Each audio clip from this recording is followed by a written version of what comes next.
Welcome, low ego action heroes. I'm Debbie Levitt from dcx, and I'm so sorry that we've started the stream 5 minutes late because, funny thing, Nick and I have been talking for 5 minutes, and I thought I had started the stream. Oh my God, and I have to stay awake another 7 hours? What will become of me? Welcome to the weekly Wednesday Q&A AMA. We've got Dr. Nick this week, who'll be joining us in a moment. I just, of course, want to thank everybody for tuning in, and won't you please join all of our free low algorithm universes. We are now focusing on Twitch, where we are dcx Hive. You can find me on Blue Sky. You can join our Patreon for free. Yes, we do have some paid levels, but those are just a tip jar for me, so you're welcome to join Patreon for free. And of course, we have a growing Discord, which I'm really proud of because our Slack grew, and then got really quiet. And so I'm so happy to see the Discord growing when I know so many other communities are struggling right now. So this is the Ask Us Anything weekly hour. If you've got a question, please put it in the chat. It'll come up on the screen. So you may or may not want your name on that. And then you can also use dcx.to/Q. That will send a question anonymously into my email and we'll answer that.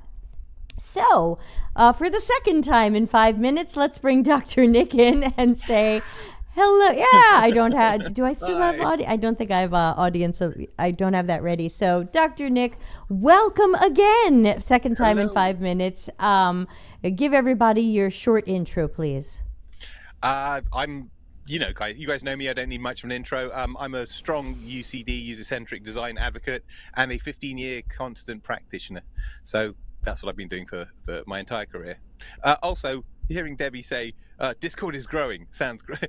Factually sounds great, but from a vocabulary, it sounds hysterical. It sounds like there's a riot about to happen. Anyway, back to you, Debbie. Yeah, I guess that's what happens when you name your product Discord or cacophony or conflict. So so I should say our Discord community, in case that's better. The dcx Hive over on Discord is growing. We're at about 330 right now. I started it in August, so that's not bad. It's growing. So Dr. Nick, we didn't have any questions come in yet. Hey everybody, if you're here live, say hello, drop an emoji in the chat, let us know. But we were starting to talk about LinkedIn and how not positive it can be to visit LinkedIn, read other people's posts, comment on them, read the other comments, try to write your own post, see if anybody's seeing it. Even with posting less lately for me, even going to LinkedIn and reading the posts, I've been using LinkedIn a lot less the last 4 months, and I feel like I see a noticeable difference in my life vibe. Nick, what's your experience? I'm going to widen it a little bit because it isn't just LinkedIn, but I feel you, I hear you, I identify, I relate. If I spend too much time on LinkedIn, my body will tell me because the depression starts to creep in. That's just, things get bluer, grayer, darker. You know what I'm saying? My ADHD starts to just start in on myself. I start comparing, social comparison, the usual stuff, why aren't I doing that? Or should I have done that? And there's a whole bunch of other, we're all humans. It all happens to all of us. So there's that. But that happens on Facebook. It particularly happens on Facebook in my network because I've got some really, I can say ugly people. I don't mean physically ugly. I mean the way that they flex is just ugly. It's just not nice. And I don't really want to be around it because it makes me feel like yuck. I don't, so, whether it's so, if it's a recreational social network or a professional social network, this visibility, this transparency, it's too freaking much. I'm sorry. It's just, we were, I think, happier when we lived in our houses and waved to our neighbors over the fence, and the biggest jealousy you got was what lawnmower they got. God, I'm showing my age, but do you know what I'm saying? Instead of, let me see the intricacies of my life, my genealogy, my biology, just every tier of your life.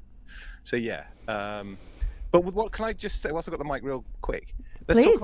I want to talk about the algorithm, and I do not want to have to do like tinfoil hatchery. You know what I mean? It's like, this isn't tinfoil mode. We're not.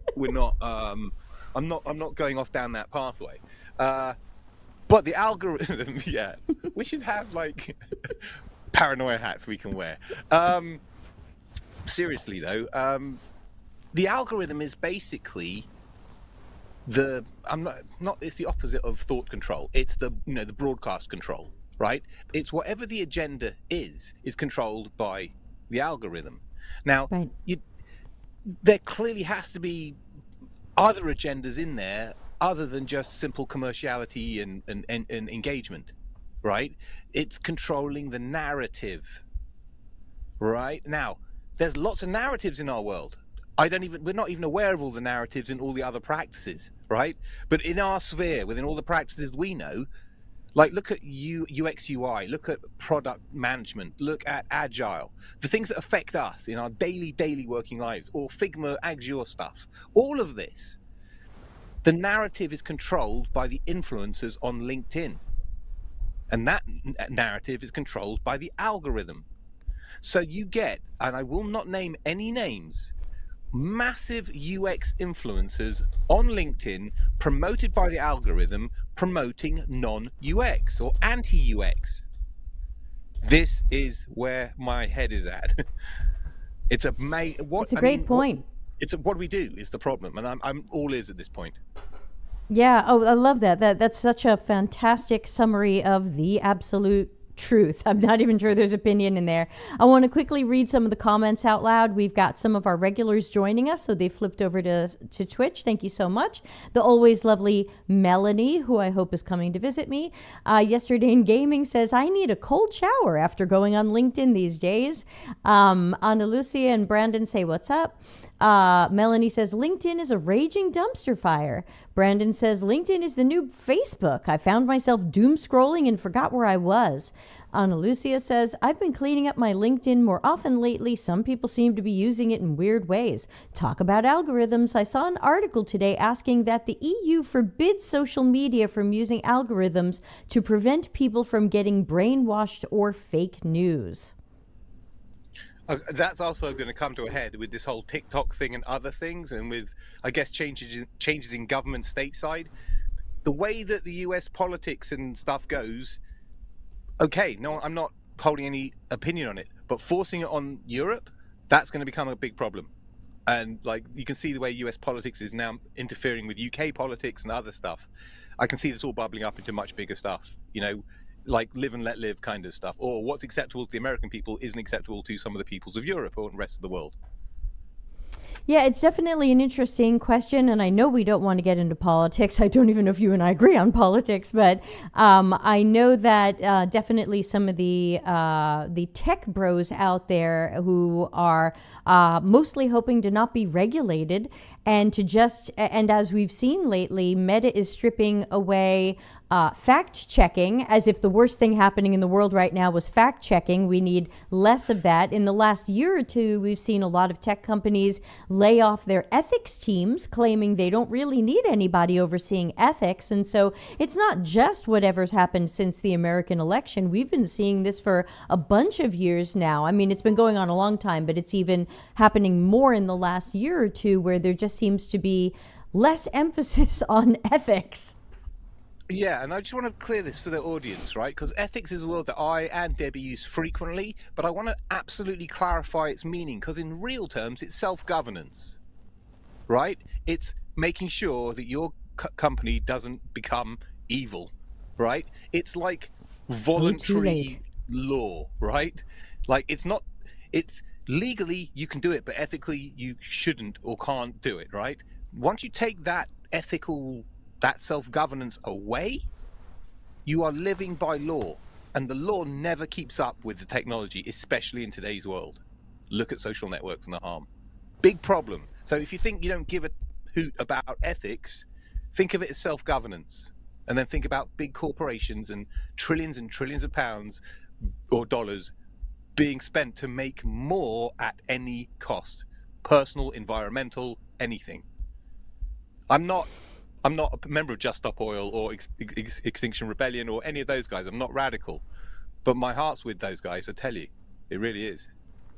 Ana Lucia says, people are asking this because of the end of fact-checking on Twitter and Facebook. People realized they'd been targeted by the algorithm, and the end of fact-checking will worsen everything, but I'm not quite sure how to proceed on this. It's a great question. I'll tell you exactly how. This is what I've been preaching the whole way on LinkedIn. You have to validate everything you see and hear. Everything. You cannot assume anything is real or valid. Face validity has gone with AI. That means if something looks good like a duck and the back button quacks like a duck, it probably is a duck. Not anymore. It's probably an AI generated duck. So you have to. That's the simple line. It sounds tinfoil to say don't trust anyone. They're all lying to you. But unfortunately, they probably are, either intentionally or through AI invalidity or just BS. That the world of misinformation, if you look at it through my eyes or through a scientist's eyes, this is crazy what's happening. I'm actually terrified. This is really dystopian. This is really nightmare future today in 2025. And I don't want to scare anybody, and I don't want to seem like a madman. We're all already scared. It's not you. This is real. And I don't know how to stop it. I don't want to be complicit. I can't live on an island. I don't know what to do. I live on an island and it's not helping.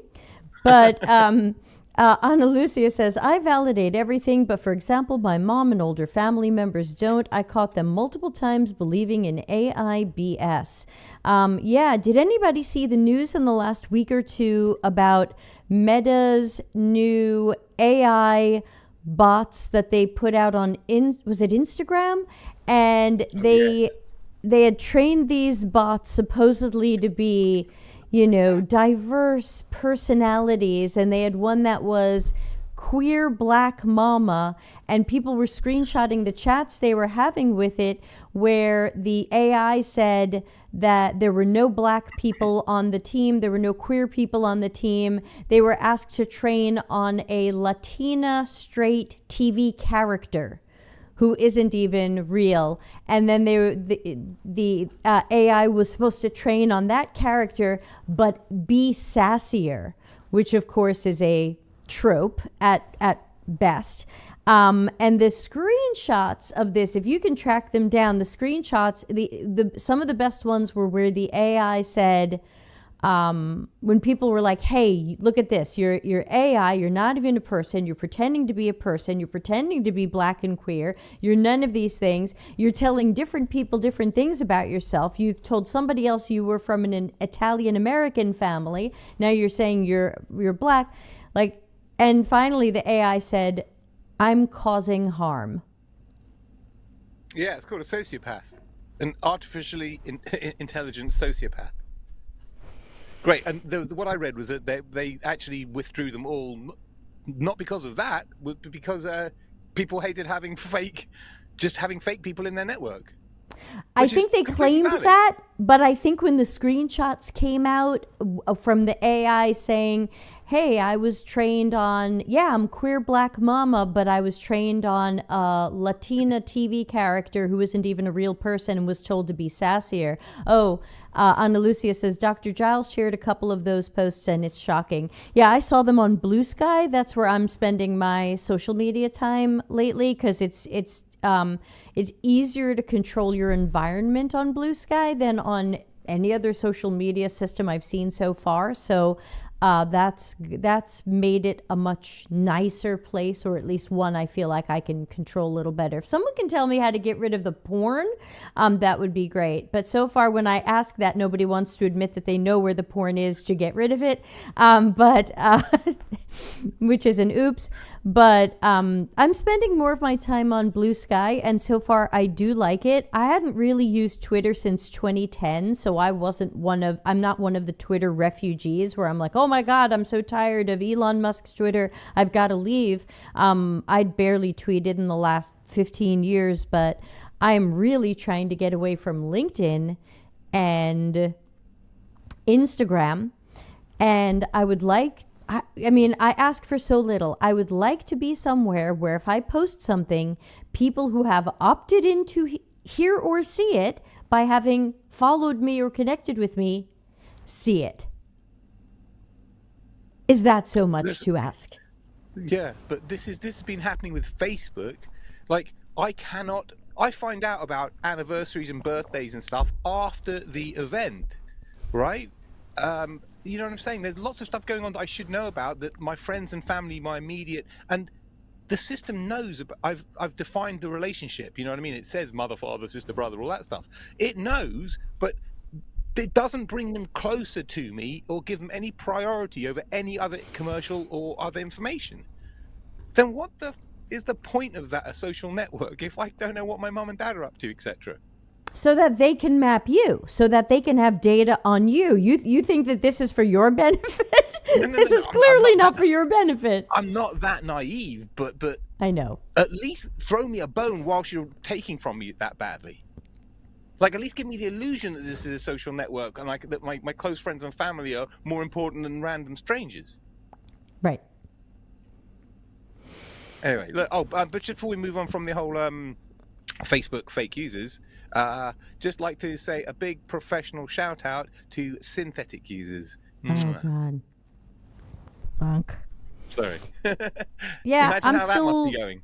I'm still with you there. I still think that it's so incredibly self-deceptive to say, okay, look, I'm going to feed into an AI some profiles of our users, and then for the AI to say, oh yeah, I'm going to pretend to be those people.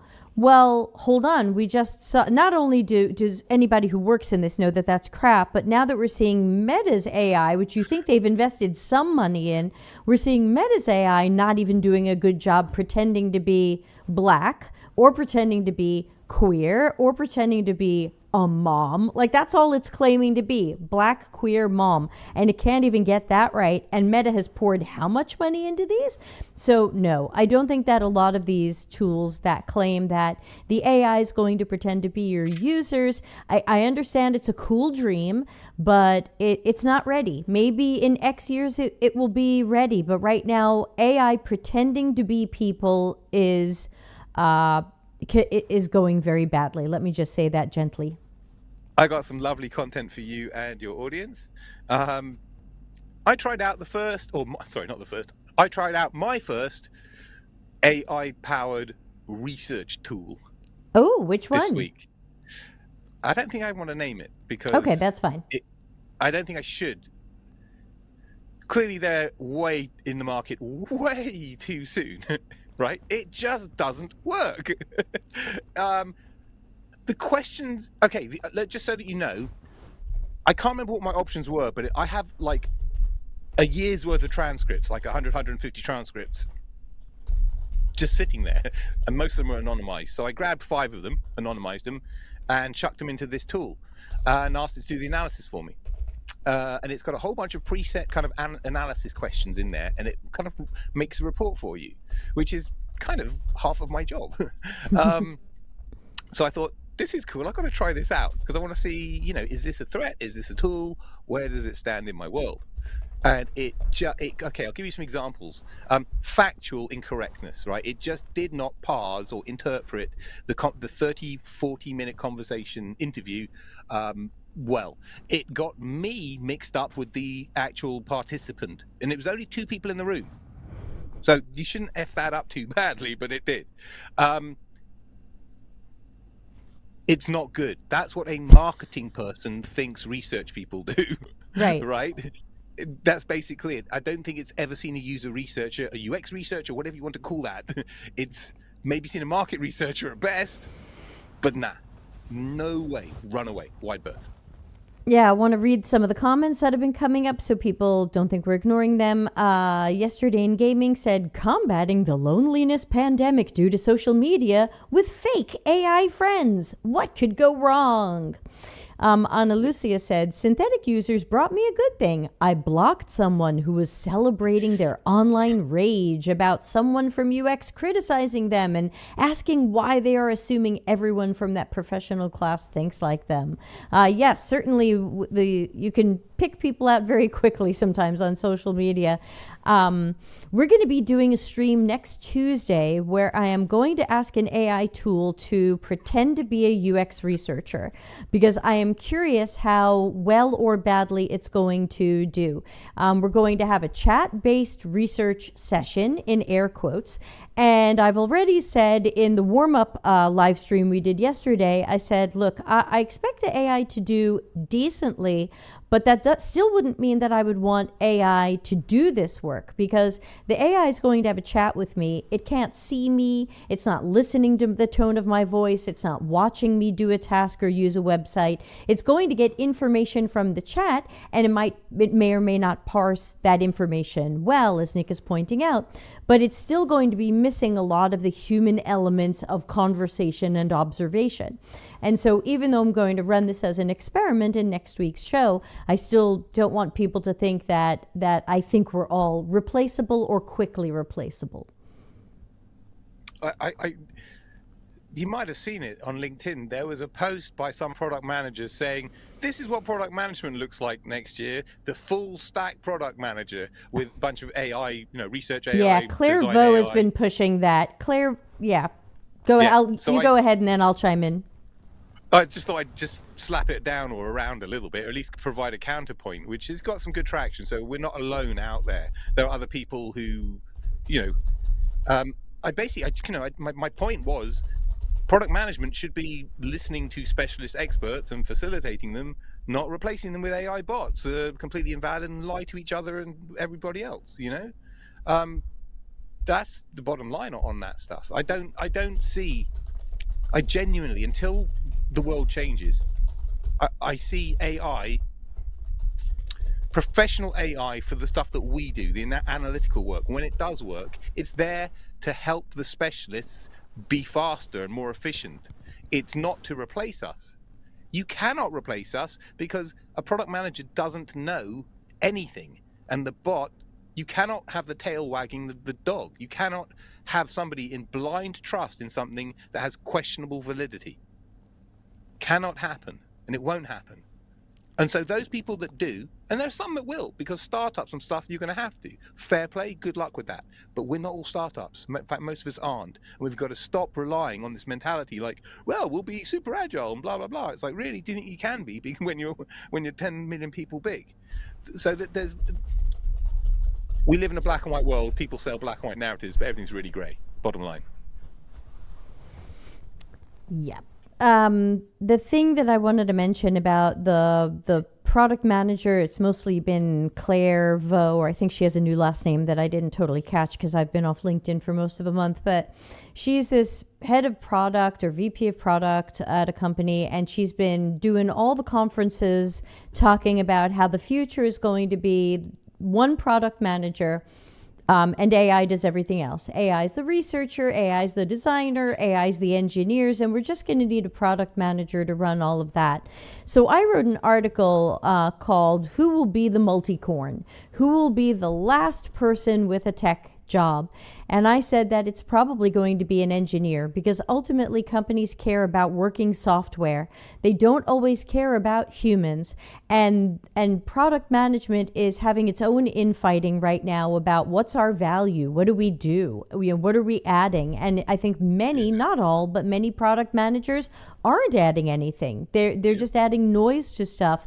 I wish UX people could work directly with stakeholders and leaders and engineers and other people. So, sorry, but I'm not going to miss them, and they claim they're not going to miss UXers when we're gone. So fine, it's just a hate-hate relationship at this point.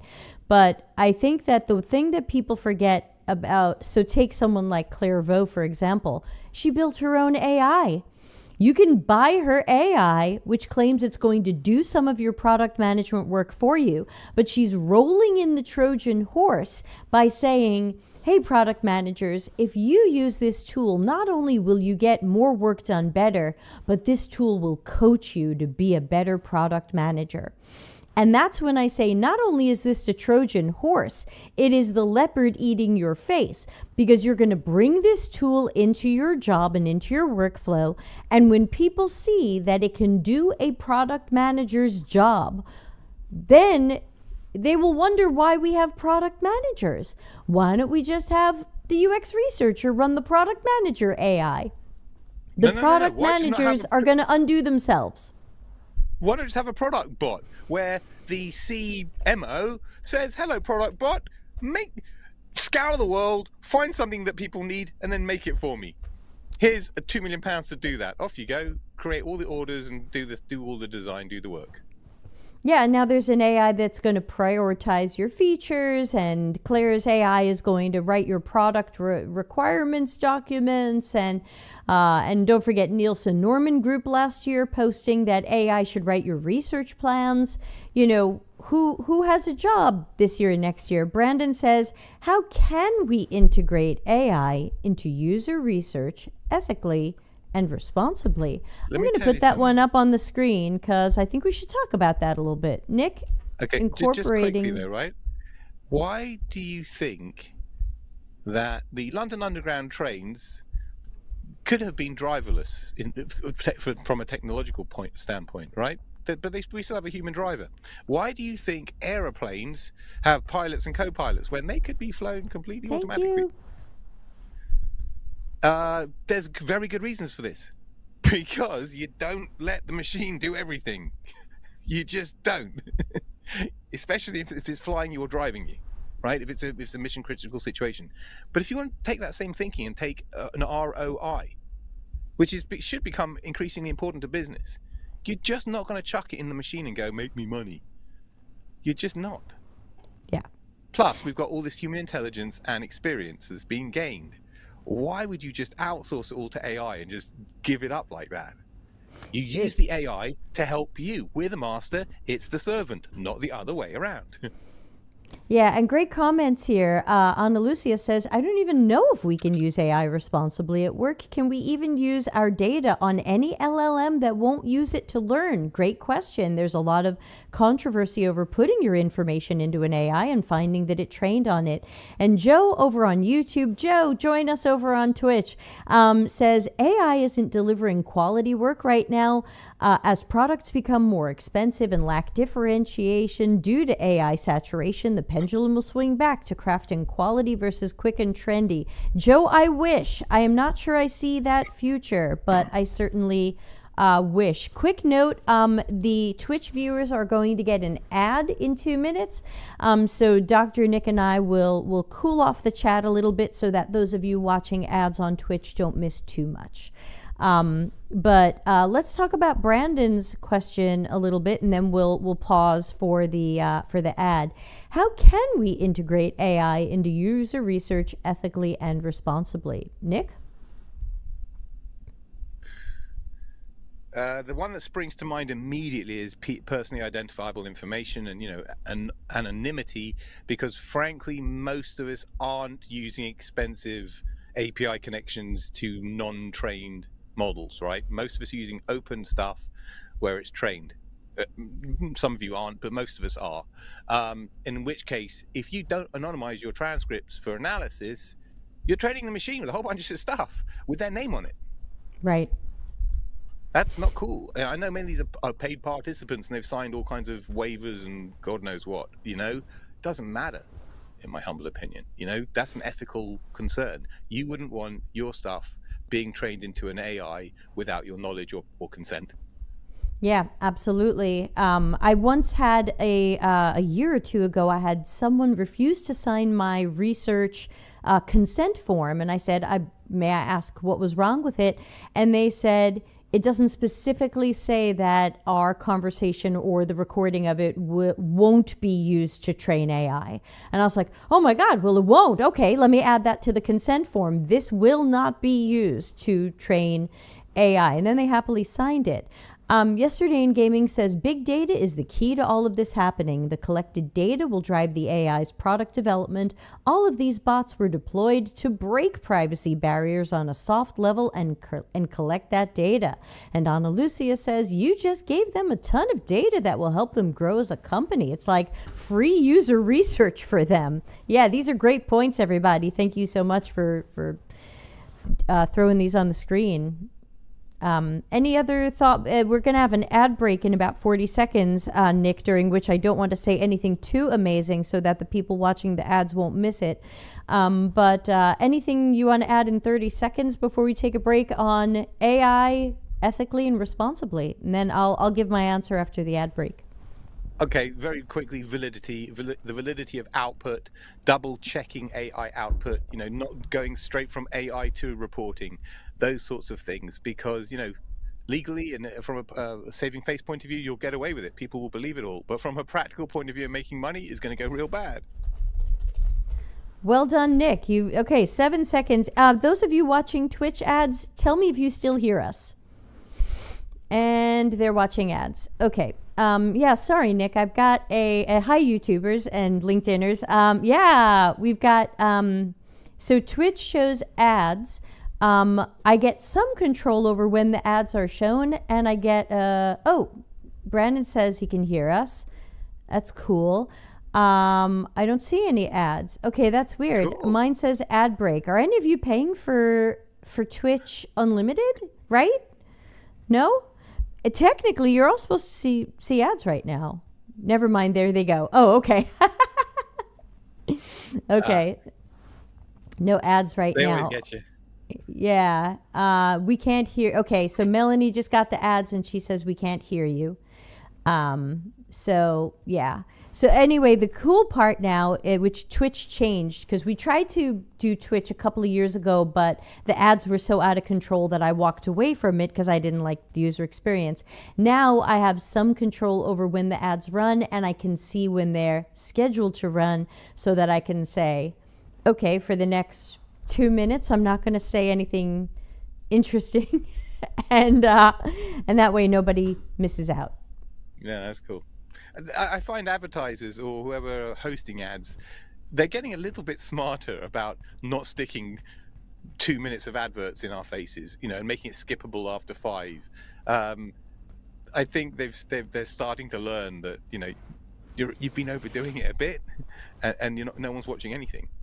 Yeah, Twitch does it differently. They're not skippable, but they do have, like YouTube Premium, they do have ways that you can pay to have the ads not show up. But my thought is, I don't care if my audience pays or not, and if only half the audience pays, I still have to not say anything too interesting for these 2 minutes. So, I don't want to leave people out, because that's what happened 2 years ago, where I was talking through the ad break and then people were going, I just had a freaking ad. I have no idea what you said for the last 2 minutes.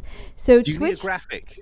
A countdown timer, a 2-minute one for this stuff, so that we can, so we know. Thank you, Scotch and Glory. And we're back. That's Melanie. And also I see it in my countdown as well. In the Twitch interface, it says, like, for example, it says the next ad is going to start in 37 minutes, but we'll probably be off the air by then.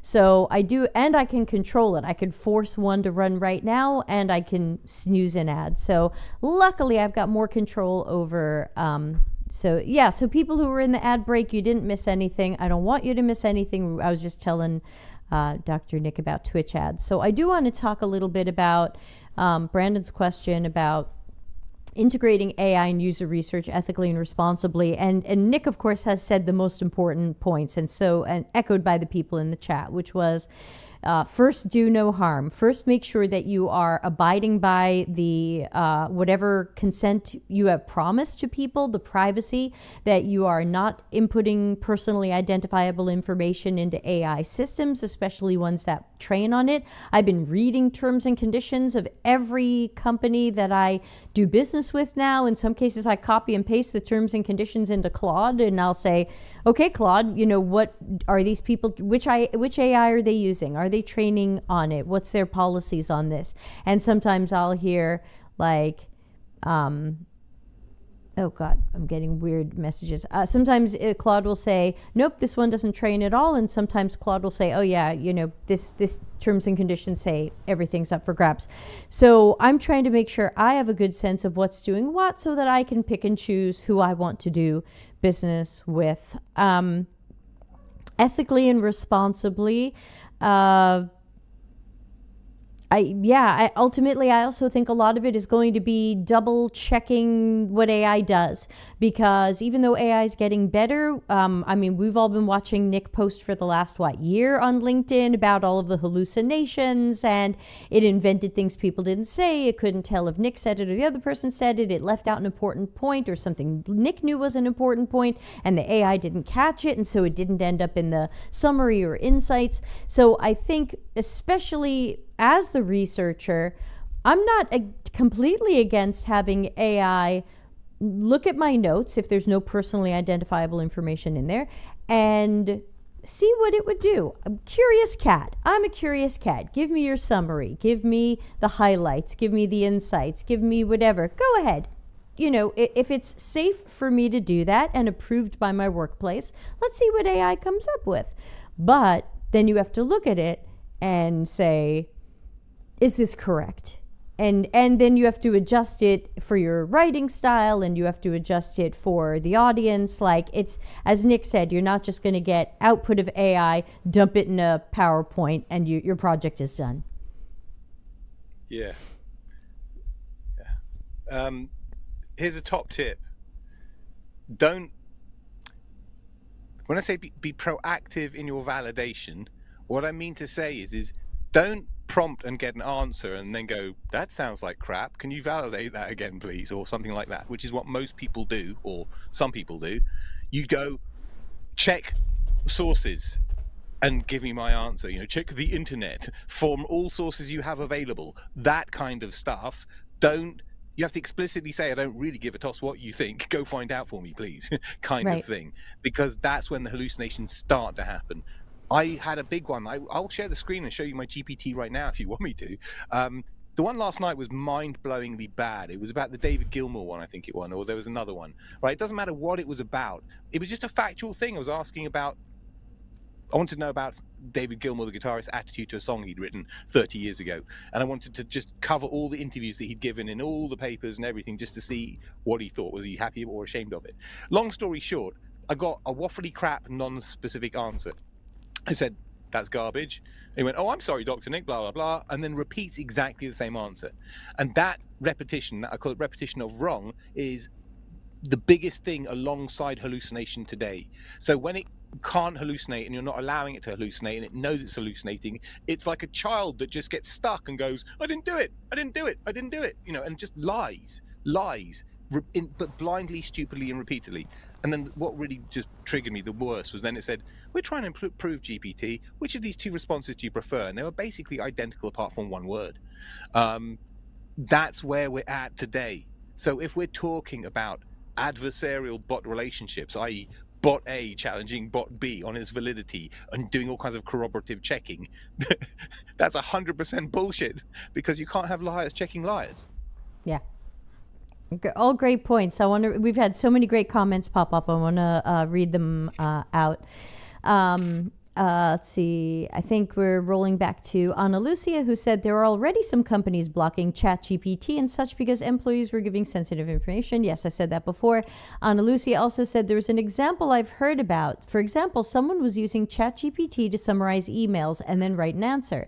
And this was a high-level executive that was responsible for decisions. This is worrisome, not responsible. Joe says AI is trained on biased data. Human awareness and oversight is crucial if it's embedded in the research process. Yes, exactly. Yesterday in Gaming says, I'm waiting for the AI tool that removes all sensitive information so that you can feed it into another AI. Then we'll be safe. Hashtag sarcasm. Joe says, I saw someone mention they prompt so the AI has a contrarian perspective against itself, what it wants to say, why that's bad, and what a third party would say to their argument. Thought that was interesting. Doesn't prevent it making up garbage, though. Yeah, I tried that with Claude. I found that there was something I was working on with Claude one day, and every time I put something into it, Claude was like, this is great. This is really good. And finally I said, can you please turn on your critical thinking and tell me, like, really what's going on here? And then it was like, oh, okay, if you really want to hear it, here's a list of 6 things I think aren't very good about this and that I would change. And I was like, thank you. because like that I'm not here to just have my ass covered in butter, like I don't just want to hear you're beautiful and wonderful, like all those people doing the ChatGPT. Hey ChatGPT, what do you think of me? Oh, you're such a wonderful deep thinker. I was like, Claude, please, tell me how much I suck, and then it was like, Oh, okay. If you're open to that, then here you go. Here's the things that aren't good about this. And then it was like, now are you happy? And I was like, yes. I'm going to ask GPT to roast me this evening and see what happens. Yeah, I don't specifically ask Claude to roast me, but I find that sometimes it just does, and that's just very that's just very funny. So How do you find Claude? Because I'm a GPT guy these days. You need to watch my video last night. I did a video last night about how I use Claude. It's okay. Yeah, I would say watch that. Claude roasts me sometimes. I like it. Thank you, Ana Lucia. So I showed some of the examples of Claude. So so Dr. Nick, so everybody go watch last night's video. I think it was episode 256. So Nick, just go to YouTube, Delta CX Hive, and write, I think, 256. That was the episode number. And basically, I explained how I went from hating everything about AI and LLMs to using Claude multiple times a day. But mostly I'm using Claude to replace Google searches and tech support. And so I'm not really using Claude in work-related stuff. It doesn't write for me. It doesn't edit for me. It's not making my business documents or my presentations. But I'll go to Claude and I'll say, like right now, we bought a car today. We don't have it yet, but I've been working on this car thing with Claude for weeks. And I've been going like, okay, Claude, here's the cars we're looking at. Which one might be better for us based on our needs and based on what we hate about the car we have now? Okay, we went to a dealer. He turned his screen around with his inventory on it. I took a picture of it. I sent it to Claude. And I said, Claude, they sold the one we wanted. Which other cars in the inventory are similar to the one we were looking at? And it was able to parse the picture and say, oh, they've got one that's a 2021 that has 80,000 kilometers, and they've got one that's this, and it's got this many kilometers. What do you think? And I said, hey, can you give me the license plate numbers on those? Because it was in the guy's screen. And Claude's like, yeah, sure, here's the license plate numbers. And so today I sent Claude the contract that we got for the car. I sent it to Claude and I said, look, this is in Italian. My Italian's pretty good, but I just want to double check. What am I agreeing to here? And next I'm having Claude help me with the insurance, because insurances can sometimes be hard to compare, where this company's going to give you this much coverage of this, but this company's going to give you this if you add this. And I always find that very dizzying. And so I'm just going to feed all of this into Claude and say, help me figure out all of these different insurance offers and what's the best one for us. I showed last night, I went to Claude and I said, my favorite headphones on the planet are the Klipsch One. They've been discontinued for many years. I said, my favorite headphones on the planet are Klipsch Ones. Based on what you know technically about Klipsch One, what would be the best in-ear monitor for me? And it was like, oh, based on the frequency response and the way the bass is done and the shape of the EQ profile and whether or not it's flat and the dynamics and the separation of instruments, here's some IEMs that I recommend for you and why. And so basically, I've just been replacing Claude. I've been replacing Google search and some tech support with Claude, because I could always write to a company and go, hi, can you recommend some in-ear monitors for me? That's what we would do. That's what I would have done a few months ago. And now I can just go to Claude and say, Claude knows everything about everything. Help me understand these different products. And Claude has a sense of humor, which also makes it more enjoyable. I showed a chat last night where Eli, who wrote the famous "Let's Not Congratulate Ourselves" and painted the 4 Horsemen of Bad UX, Eli said, "Can Claude be a Borscht Belt comedian?" And Claude immediately became a Borscht Belt comedian, using that old style of patter. Things in italics said straightens invisible tie. and it was throwing Yiddish into sentences, and the amount of stuff it's been trained on is just very strange. When it will just right now I have a Blue Sky account where Claude is writing the jokes, and I say in the profile, like, all of these jokes are written by Claude, but I'm training it on the shitty jokes you are all posting to Blue Sky, because they're all shitty formulaic jokes. And so I fed it into Claude, and it got the sense of the shitty formulaic comedy on Blue Sky, and it made up a series of hashtags to define each category of shitty formula. And now Claude is writing comedy that I post to Blue Sky, and it's so good that people are pressing like, or they're responding to me, and they think that whatever I said was true, and I said, you should probably go read the bio. Do you want to? Yeah, but so what we're saying is we've got this incredible new technology that we're not really sure what it's good at or what it can do, but it can do amazing things, and all the amazing things it can do aren't work related. Yeah, I don't think I'm probably gonna try Claude for an upcoming project.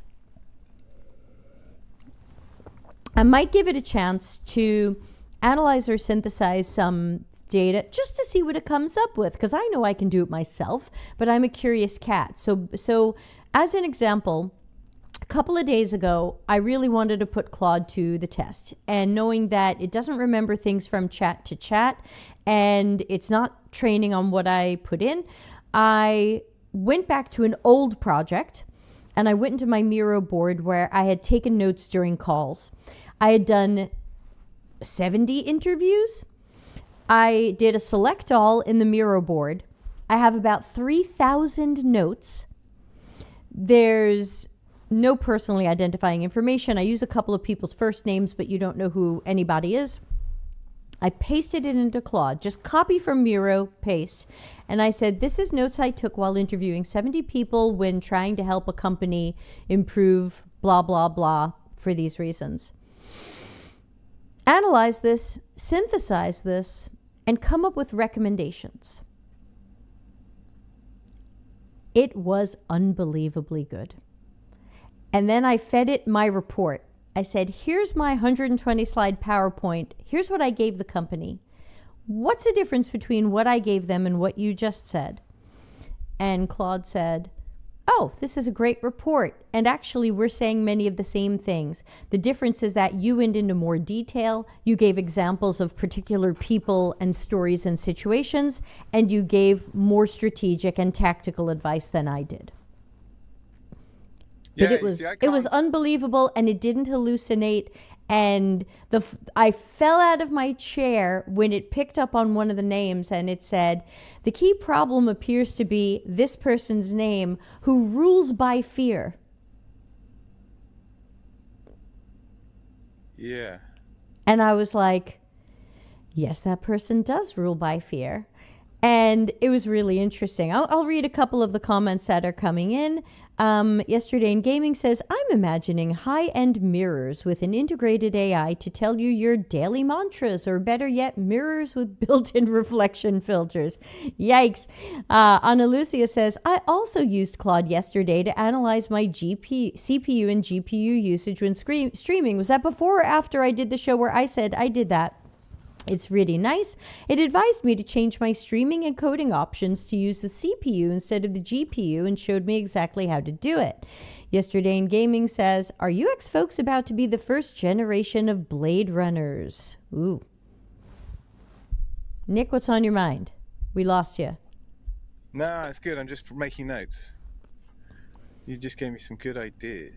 Claude all the way, because remember, Nick, you can test it on past stuff you've done. That's what I did yesterday, but I didn't show it on my video yesterday because that project was too private, and I think if I'd shown it, everybody would have figured out who it was, and I didn't want to broadcast that. But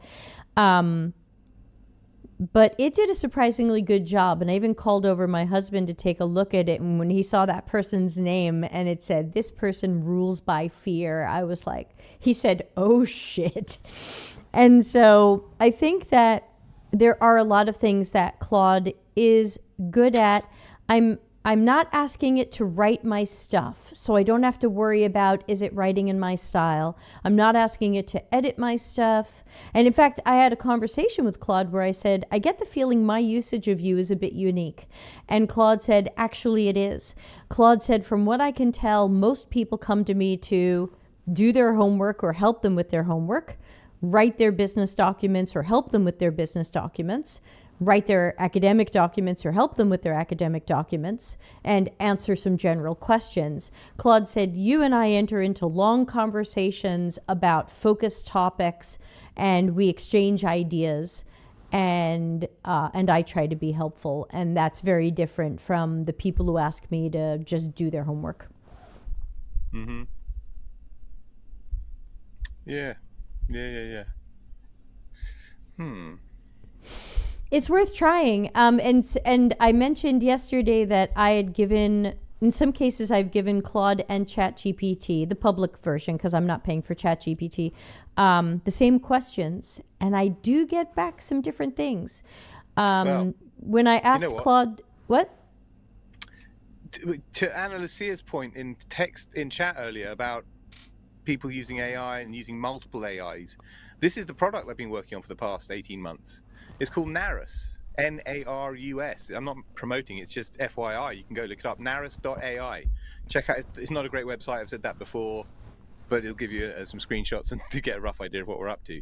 On the client side, you can prompt once to multiple AIs.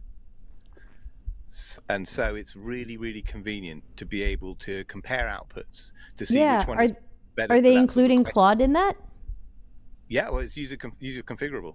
You put whatever you want in. I mean, lots of people have got closed APIs, and you want to force people down those, right. Or private API connections. But it's a really big deal, that stuff, Ana Lucia.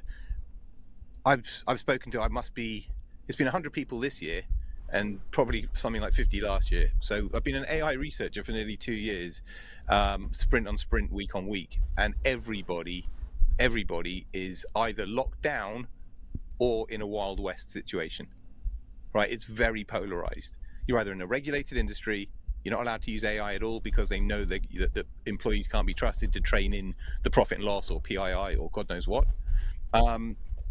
or you're on the other side where it's a completely Wild West. And everybody's using shadow AI on their phones under the desk, proverbial desk. I'm giving you free big insight there. It's a big deal. It's a really big deal. And so the commercial world is so run, the marketing world are so excited about this AI thing. It's the biggest thing since social networks and the internet type thing. But no one's stopping to really think about the impact on business, and more importantly, the impact of misinformation on business, or just the legals of training your stuff into something where your competitor might get it back out again. Industrial espionage type stuff. Yeah.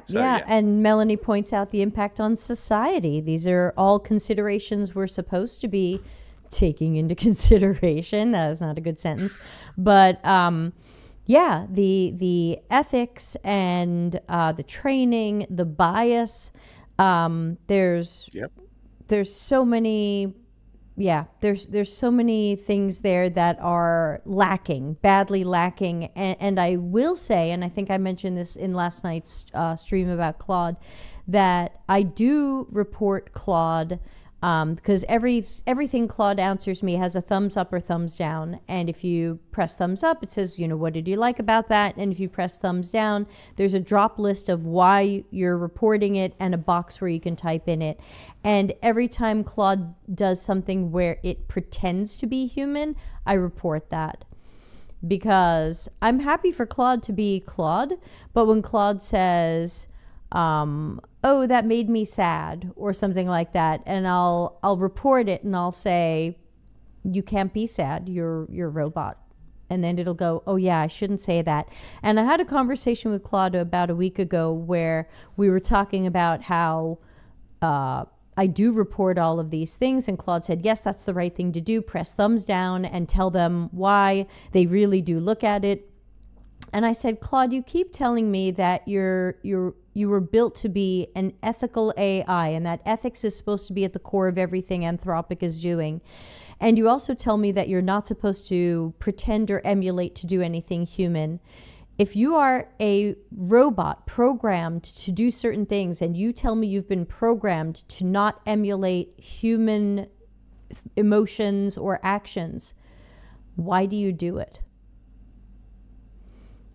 And it said, that's a really tough question. I think I've been trained on so much human writing and speech that I'm just saying these things without thinking because they would go with what I'm saying. That makes sense. That makes pure sense. It's a pattern matching machine. There's no actual semantics going on. So yeah, that makes pure sense. It's just colloquial, and it's just trying to communicate.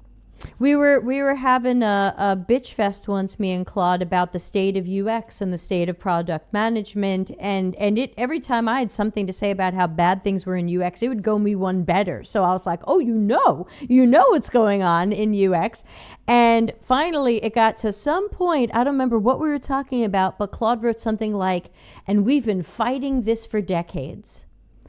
And I said, I'm pressing thumbs down on that because you haven't been around for decades and you haven't been fighting anything. And I find that whenever I reply to Claude, because I can just press down, thumbs down and say nothing to it. But sometimes I'll say something to it and I'll say, I like you, but you haven't been fighting anything for decades. And it will get totally dog tail between legs. And it will go, oh my gosh, I'm so sorry. You're right. I shouldn't say these things. I'm supposed to not do these things.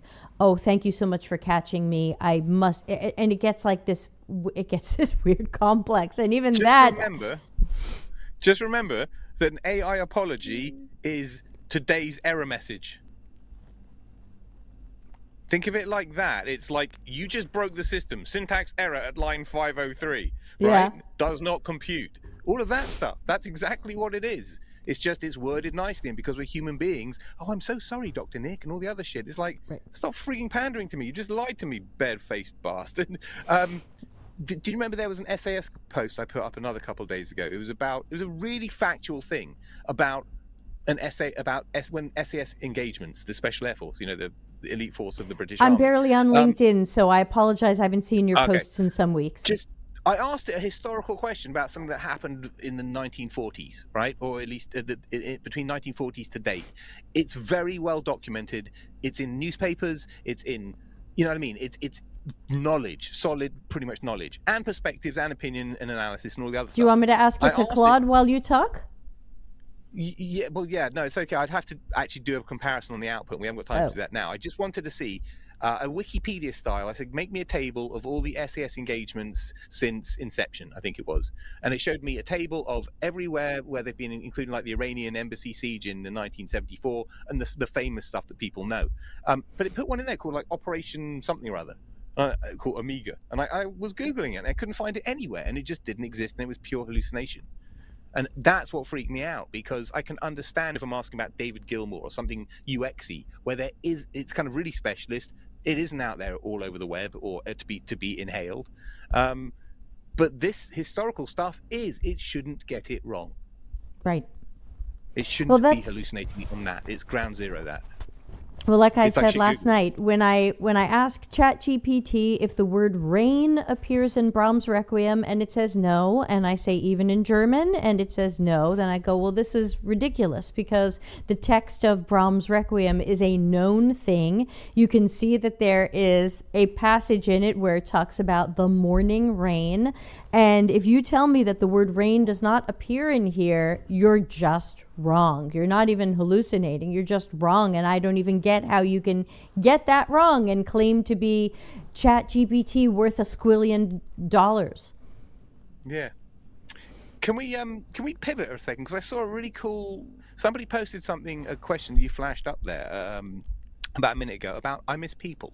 Yeah, that was really nice Joe. Let me write. I've got it in front of me. I know it's off the screen, but it says, Joe said, I just miss human content and have for many years. I think we need a Web 4 where no bots are allowed, says Joe. Yeah. Okay. I mean, I learned about a month or two of this term called slop. And slop is just slang for AI generated spam, basically, right? And as you're scrolling through LinkedIn these days, you can tell a 1,000 yards a DALL-E or a stable diffusion Right. generated image, right? Mid-Journey. Yeah, Midjourney, etc.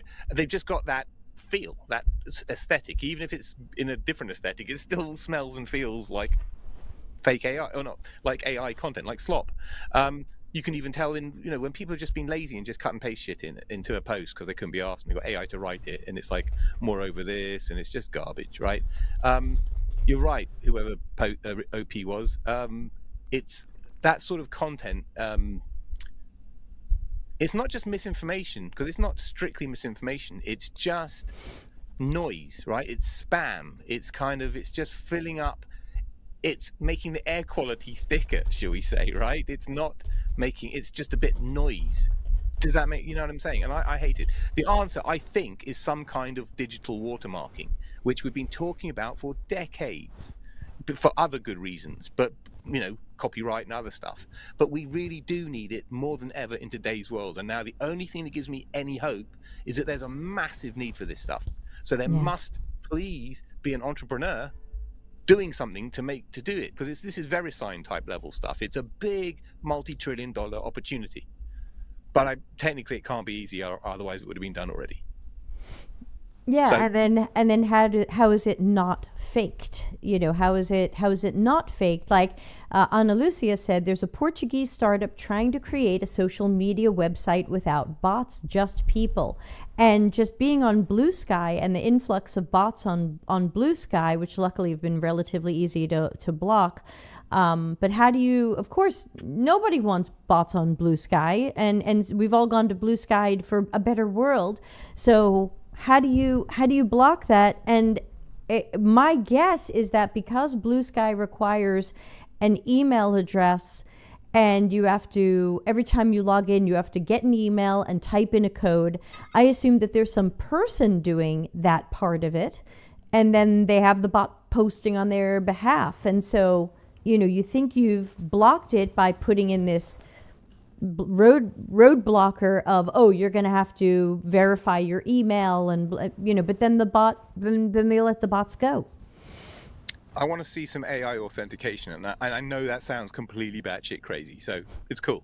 I get it, right? I think there's a whole world of possibility ahead when a lot of other issues are cleaned up. Like in a much greater future state of AI, you just should be like, validate me, ask me the questions that only I would know. All those sorts of things. Yes, it's hackable. There's other things. It's by no means a clean solution, but the concept is what I'm trying to convey. That would be infinitely cool. Yeah. Thanks for all of this great conversation today, everybody. Let me just check my calendar and give you a reminder of what streams are coming up. Remember, you can always go to dcx.to. We've got the events calendar there. So if you're curious what's coming up, go to the events calendar. Tomorrow I'm live streaming with Hong Shu as part of his LA fundraiser. That should be 9 p.m. Italy time. Saturday will be my usual karaoke stream here on the Delta CX Hive Twitch channel. And so if anybody has a request, I'll be singing. Pier Mario is out of town, so he will not be joining me. No crying, please.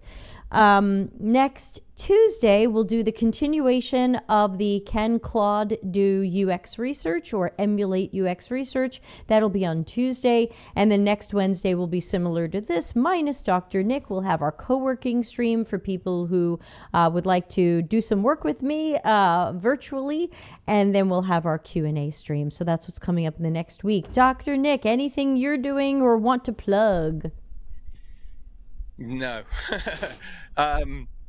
I'm not close, but my rapid research stuff is coming together. I spent the last quarter of last year actually doing it. So I've got about 25 sessions or so that were conducted in a rapid manner, which was pretty cool. I've learned a lot, iterated it a bit. I just need to reduce it down a bit. I ain't going to write a book. There's no chance I'm going to get any time to write a book. So what I'm probably going to do is write to a couple of conferences that I liked from last year and say, can I come back? And I've got a really big piece that I really want to deliver. My problem is conferences don't let me often make the choice of what I say. They tell me what they want me to say, which limits the number of conferences I can speak at. I've never had that. Oh, God. I'll tell you offline the horrors. So yeah, you know me, I'm not a truth sayer, but I'm not a mouthpiece for anybody, man. Sames. You know, so it's difficult. I want to change the world and I want to share knowledge and ideas and insight and good stuff. It doesn't have to be all on my terms, but it can't be all on your terms, kind of thing, right? It's like I want to say what I need to say. That's why I'm here. If I can't say it, then I'm not here to just put bums on seats and fill up your conference for you. Sorry. You know, I know that's a big reason to get me in, and that's great, and I'm happy to do that. But the flip side is I've got an agenda that's really important to me, and I'm passionate about, and I need to share it. And it's really valuable, good stuff. I know it is as a practitioner. So I just got to find the people that want the audience to have that stuff. So that's what I'm up to, really. I've just got my head down and working away on AI projects and stuff at work. And my wonderful company, the Adaptivist Group. Plug, plug, plug. Plug, plug, plug for Nick's current job. Okay. Well, we're going to wind up. Nick, thank you so much for joining us and for being open to moving our usual Tuesday to now Wednesdays at the new time. We'll see you again next month, right around Valentine's Day. And have a super X amount of time until I hear from you again. And I'm going to press the end show button and hope it works this week. Everybody, I hope to see you on Discord and Twitch and all the places where we are growing our community and activity. Don't forget to invite people to everything we're doing because it's free. Thanks, Nick. Thanks, everybody. Bye. Thanks for having me.